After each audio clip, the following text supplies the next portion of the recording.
Hello, Professor Meyerowitz. This is Rachel Hickam from your War, Holocaust, and Genocide class, History 2913. I am making this video for you today because I wanted to redeem my horrible presentation that I did earlier and to show myself that I could do it.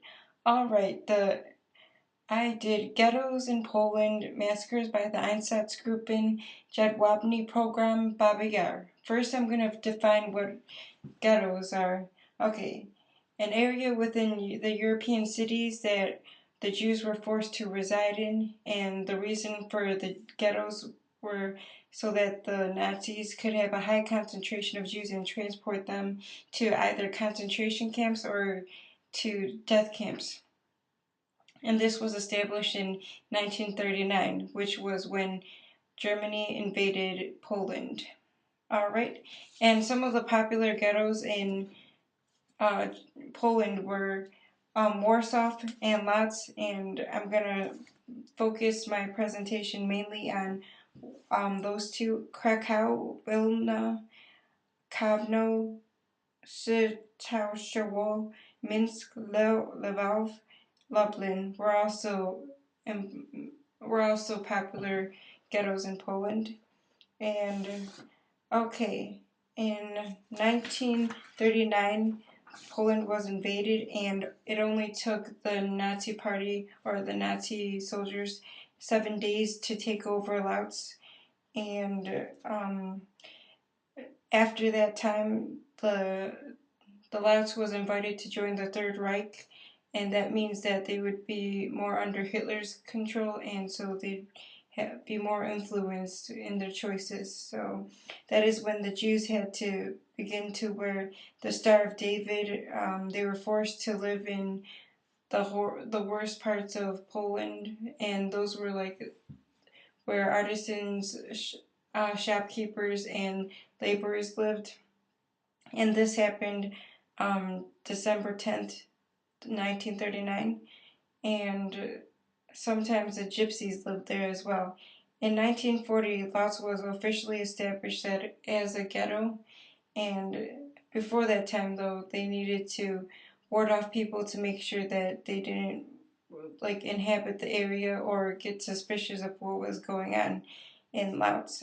Alright, and December 12th,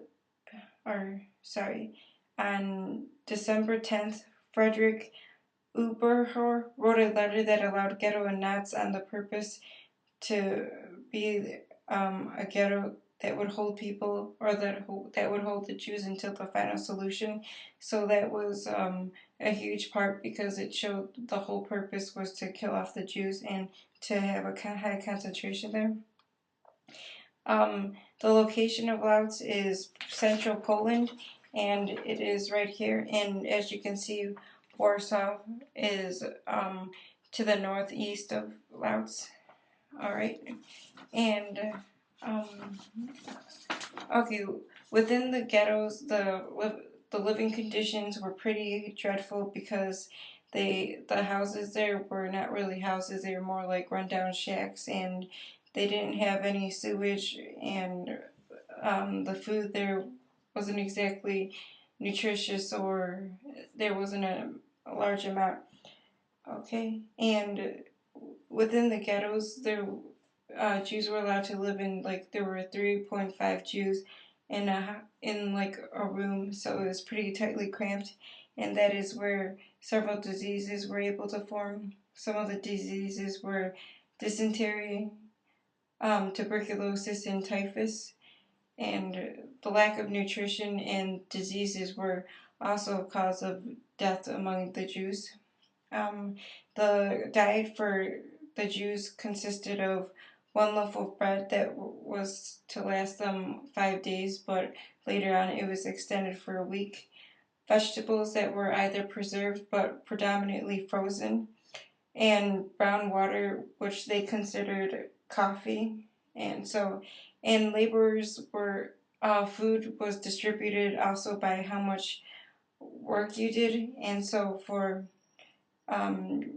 the average laborer, they were given a bowl of soup, and sometimes if they were lucky, they had bean barley inside, but it was predominantly water, diluted with water.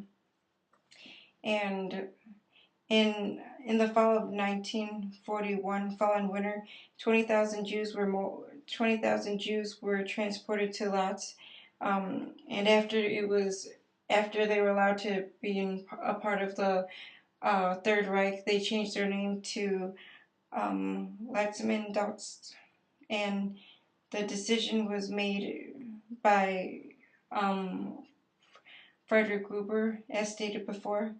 And through that time, though, it was difficult because it was winter, and there weren't the coal and wood was rationed, so there wasn't enough like heat, or they weren't given enough like wood or coal to heat up their food. So that was a good way a lot of Jews died as well.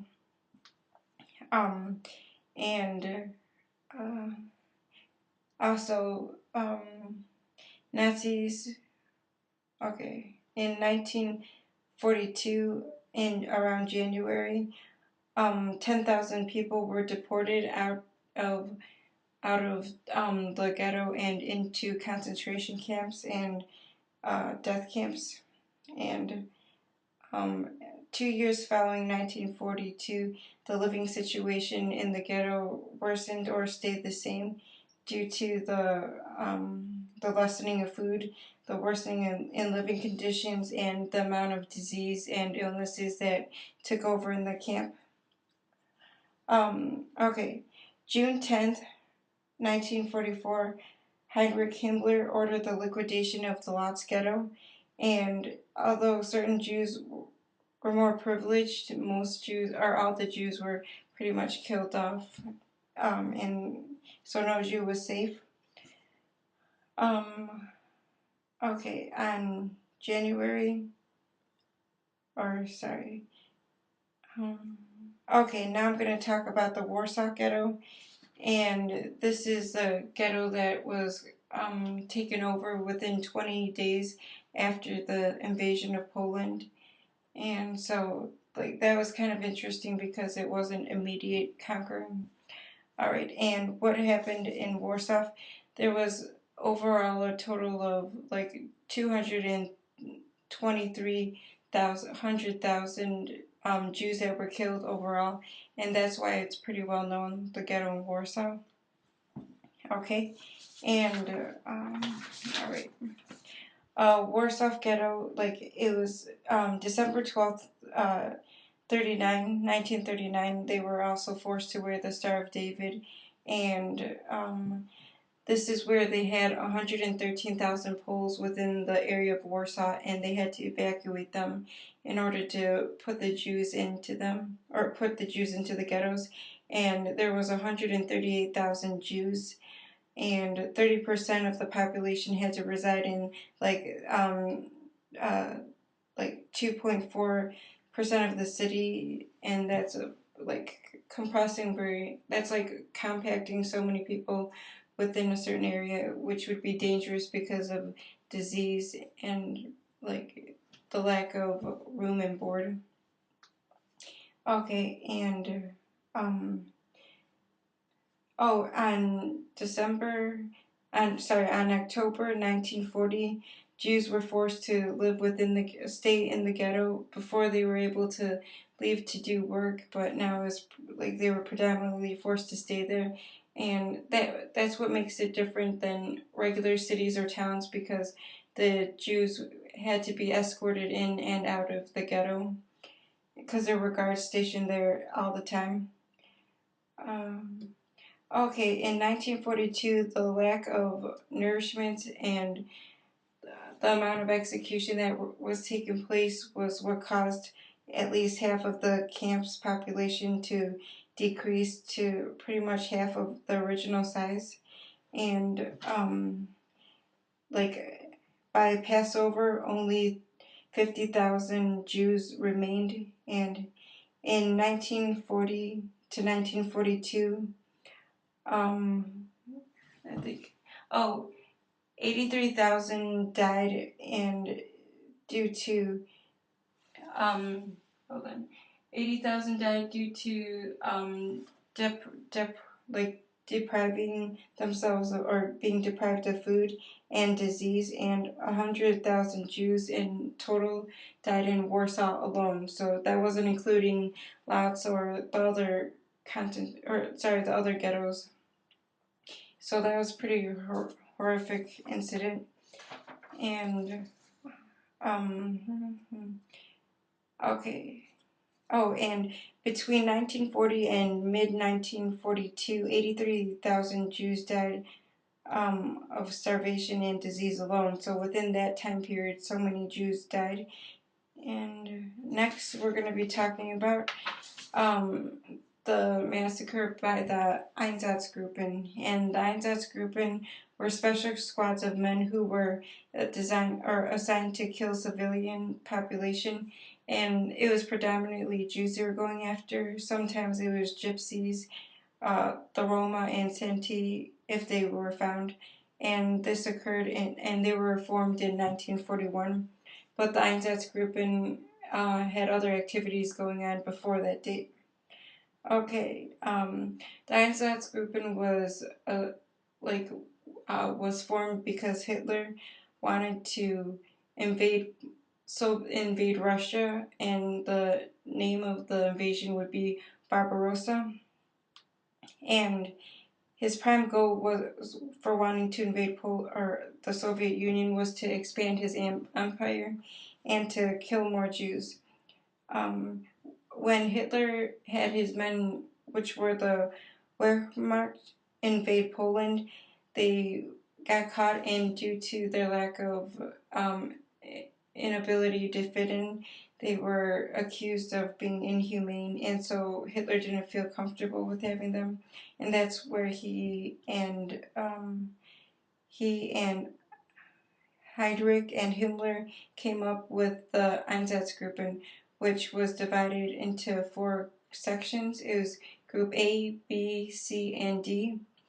Okay, and Group A was the commander who was in charge of Group A after Poland's invasion, and Heinrich decided to completely rearrange everything so new leaders be in charge. And after the invasion of Poland, they also decided to expand the power that the Einsatzgruppen had, and so they were scarier and more powerful than before.